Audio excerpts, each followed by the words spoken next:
Hollywood has always known Rob Reiner as a man whose films shaped generations, a director, actor, and storyteller whose name is synonymous with laughter, love, and the kind of stories that linger long after the credits roll. Yet behind the fame, behind the awards, and behind the public persona, there was a family whose life was far more complicated than anyone could imagine, a family whose private struggles would one day erupt into a tragedy that shocked the world. The day the news broke, the world did not mourn quietly. It was stunned, confused, and searching for answers that did not come, because the reality of what had happened was far stranger, far darker, and far more incomprehensible than anyone could have imagined. The silence that followed was deafening. For weeks, friends, colleagues, and the public were left to grapple with fragments of information, half-whispered rumors, and questions without answers. Nothing about the tragedy seemed straightforward. What should have been a time of mourning instead became a labyrinth of uncertainty, where each new revelation only deepened the sense of mystery surrounding the Reiner family. Then, when the eldest son finally broke his silence, his words did not soothe, clarify, or console. They unsettled, confused, and shocked everyone who heard them, revealing layers of tension, fear, and pain that had been hidden behind the polished veneer of Hollywood success. In this video, you will see a family known for creativity, love, and brilliance confront a nightmare they could never have imagined, a story where grief collides with secrecy, loyalty clashes with horror, and the truth is more complex than anyone could have expected. As we follow the events that led to that fateful day and the revelations that followed, you will be forced to ask questions you never thought you would, questions about love, responsibility, and the fragile boundaries that hold a family together, and how quickly those boundaries can shatter when darkness finally breaks through. By the time this video unfolds, you will realize that the tragedy is not just about what happened, but about the invisible struggles, the silences kept too long, and the truths that come to light only when it is already too late. The day that would later be described as the moment everything collapsed began quietly, without sirens, without flashing headlines, and without any immediate sign that history was about to fracture a celebrated family forever, as unanswered phone calls slowly turned into concern and concern hardened into fear when hours passed with no word from inside the Reiner home.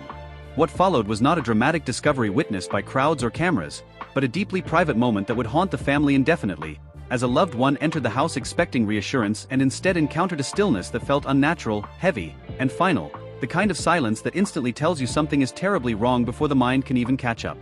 According to this narrative, the scene inside was not chaotic but disturbingly calm, a detail that later troubled those trying to understand what had happened, because nothing appeared overturned or broken in a way that suggested a struggle visible to the outside world, and yet the absence of life was undeniable. The weight of that realization settled slowly, as shock delayed comprehension and disbelief fought desperately against reality, turning seconds into something endless and unreal, a moment where time seemed to lose all structure. What should have been an ordinary day instantly transformed into a dividing line between before and after, a moment the family would revisit endlessly in their thoughts, searching for something they might have missed. As authorities were notified within the context of this fictionalized account, early explanations offered no comfort, because the situation defied simple categorization, and what initially appeared unclear soon grew darker as investigators began piecing together details that suggested the deaths were not the result of natural causes or accident. The term homicide, once whispered, became impossible to ignore, instantly shifting the narrative from tragedy to something far more disturbing, something that suggested intention rather than fate and raised questions no one was prepared to answer.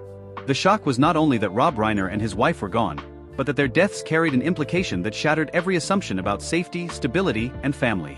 What made the day even more devastating was how quickly private grief became public spectacle, as news spread and speculation erupted before the family had time to process what had happened, leaving them trapped between unimaginable loss and relentless curiosity. In the absence of clear answers, theories multiplied, and the lack of immediate explanation fueled a sense of unease that extended far beyond Hollywood, because if something like this could happen inside a family so visible, so admired, and so seemingly secure, then the illusion of certainty itself felt fragile. This was no longer just a story about death, but about the sudden collapse of a narrative the world thought it understood. By the end of that day, nothing remained intact, not the family's privacy, not their sense of safety, and certainly not the public image that had surrounded the Reiner name for decades, because the question hanging in the air was no longer whether something terrible had happened, but why it had happened and who truly understood the forces that led to it. This was only the beginning, and the answers everyone wanted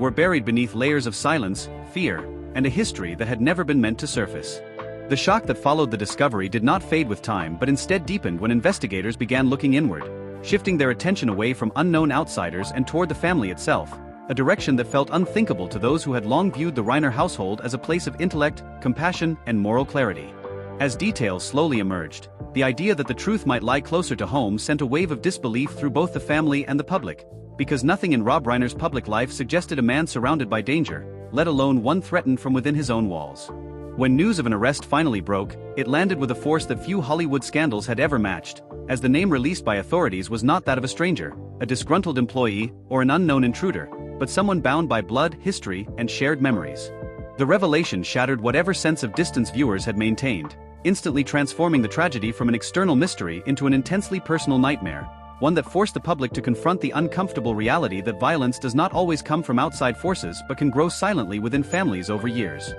As cameras gathered and speculation exploded, the narrative surrounding the Reiner family changed irreversibly, because the arrest suggested a story far more complex than anyone had imagined, one rooted not in a single moment of chaos but in a long accumulation of emotional strain, unresolved conflict, and unseen fractures. Friends and colleagues struggled to reconcile the image of Rob Reiner as a devoted father with the implication that something had gone catastrophically wrong inside his own home, and every attempt to explain the situation seemed to raise more questions rather than provide answers. What made the moment even more devastating was the silence that followed, as the family offered no immediate explanation and no public defense, allowing uncertainty to fill the void and rumors to take on a life of their own. In the absence of clarity, the arrest became more than a legal development. It became a symbol of everything that had been hidden for years, a moment when private struggles were exposed under the harshest possible light. For many watching, this was the point at which the story stopped feeling distant and began to feel deeply unsettling, because it challenged the comforting belief that love and success are enough to protect a family from collapse.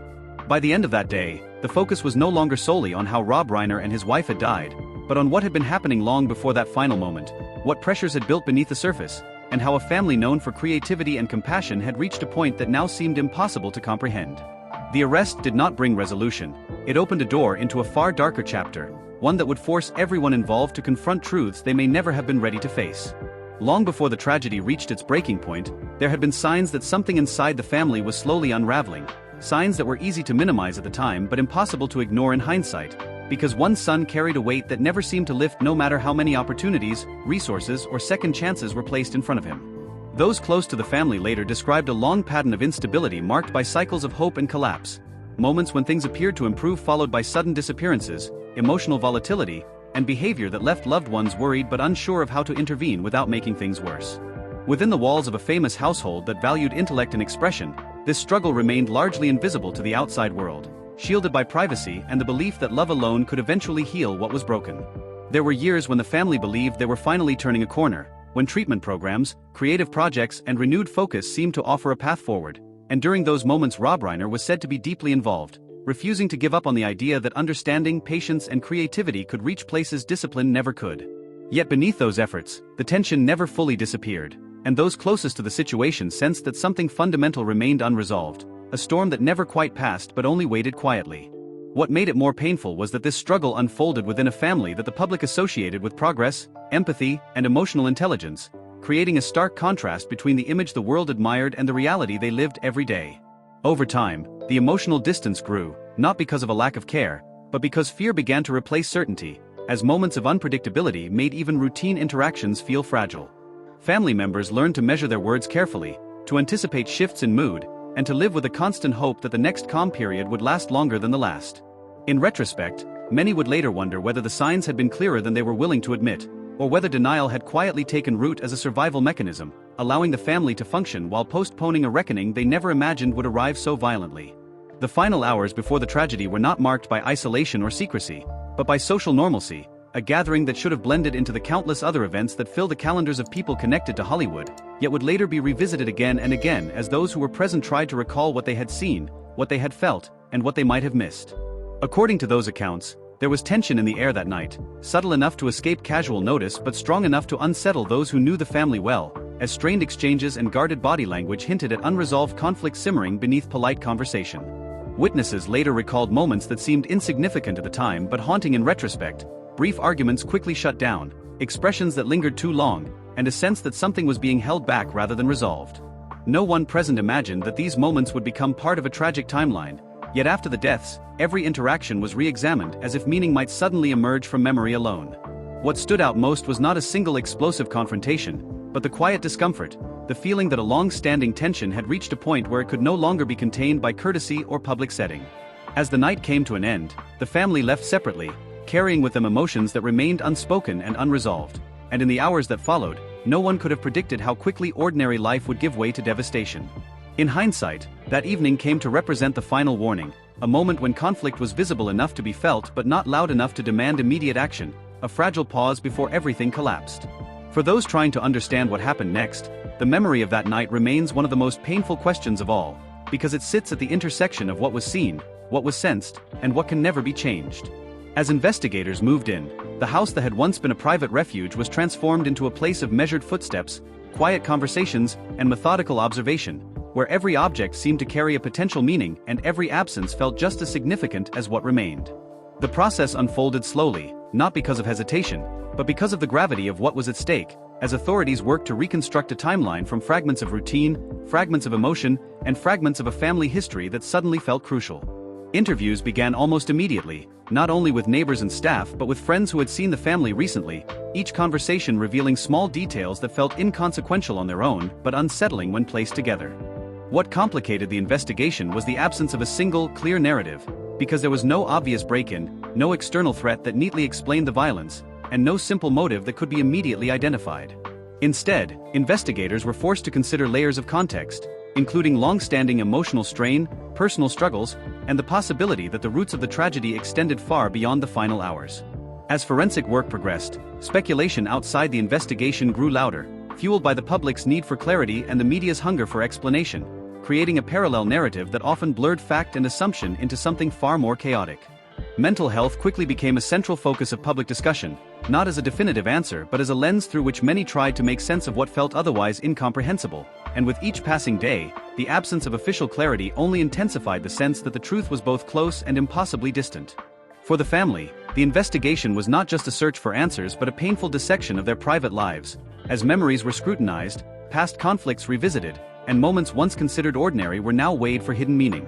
By the time the early phase of the investigation concluded, one thing was clear to everyone involved. Whatever the final conclusions might be, the story was far more complex than a single act or a single moment, and the consequences would follow the family for the rest of their lives. While investigators worked behind closed doors, the outside world waited, watching for any sign from the Reiner children, but what followed was not explanation or accusation, only silence, a silence that felt deliberate, protective, and heavy with grief.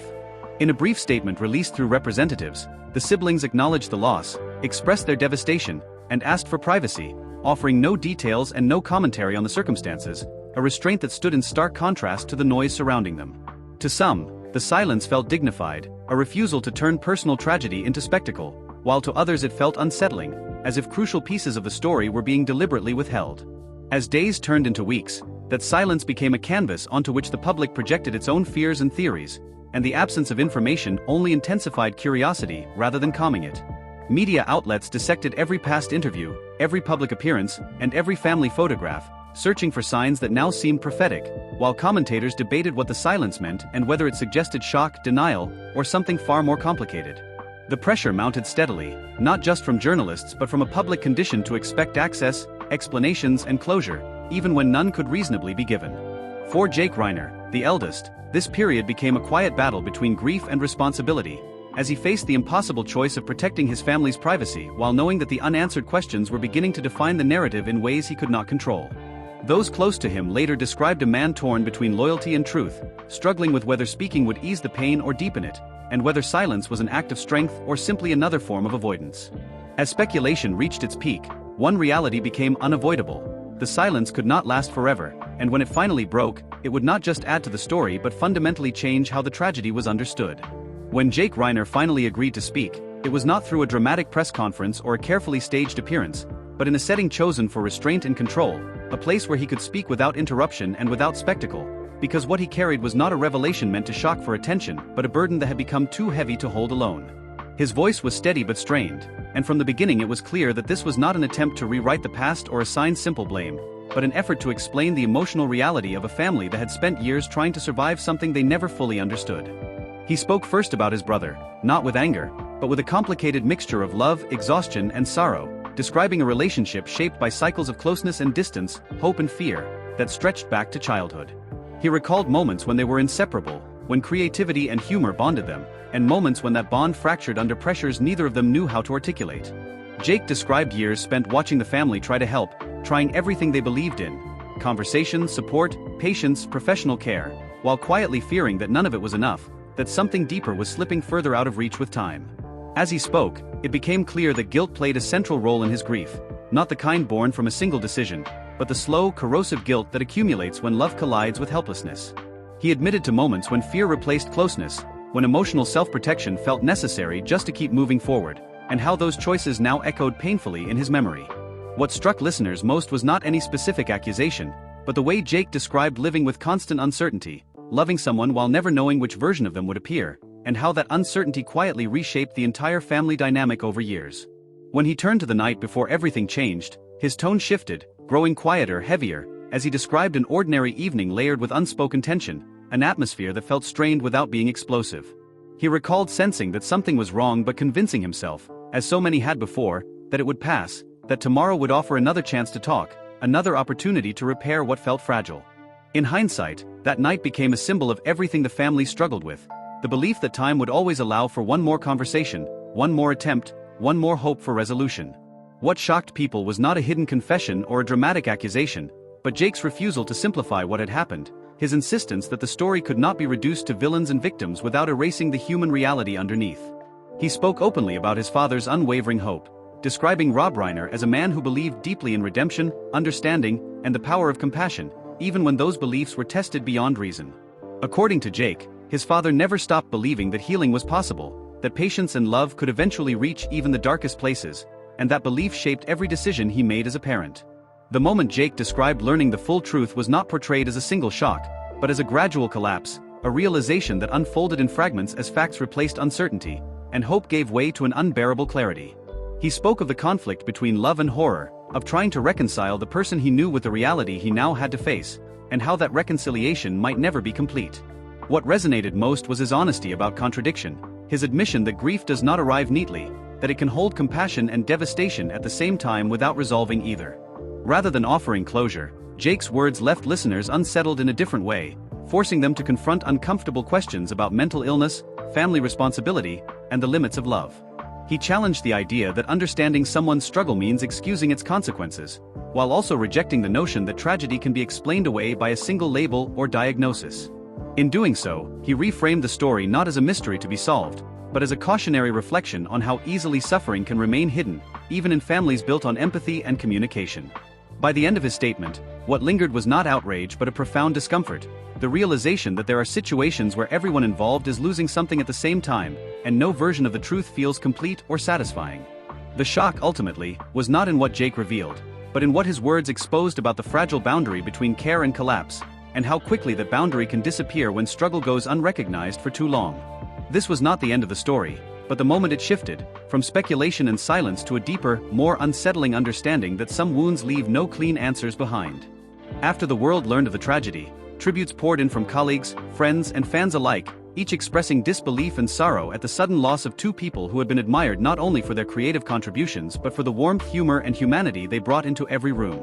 Names like Billy Crystal, Albert Brooks, and other longtime collaborators shared memories of Rob Reiner's generosity, wit, and mentorship, painting a picture of a man whose impact extended far beyond the silver screen. Yet even as these tributes celebrated the life he had led, the circumstances of the tragedy cast a long shadow over the public discourse, leaving fans and peers struggling to reconcile admiration with grief and horror. Social media, news outlets, and forums became inundated with speculation, questions, and conflicting narratives, reflecting both the public's fascination with Hollywood and their discomfort at the idea that fame offered no protection from personal catastrophe. Amid the outpouring of condolences, debates erupted across the media and among the public about the broader implications of the tragedy. Conversations about mental health, addiction, and family dynamics were thrust into the spotlight, forcing audiences to confront uncomfortable truths about the vulnerabilities that exist behind even the most polished public facades. Many commentators questioned the role of privacy versus accountability, the responsibility of family versus society, and how patterns of unaddressed struggle can escalate to irreparable outcomes.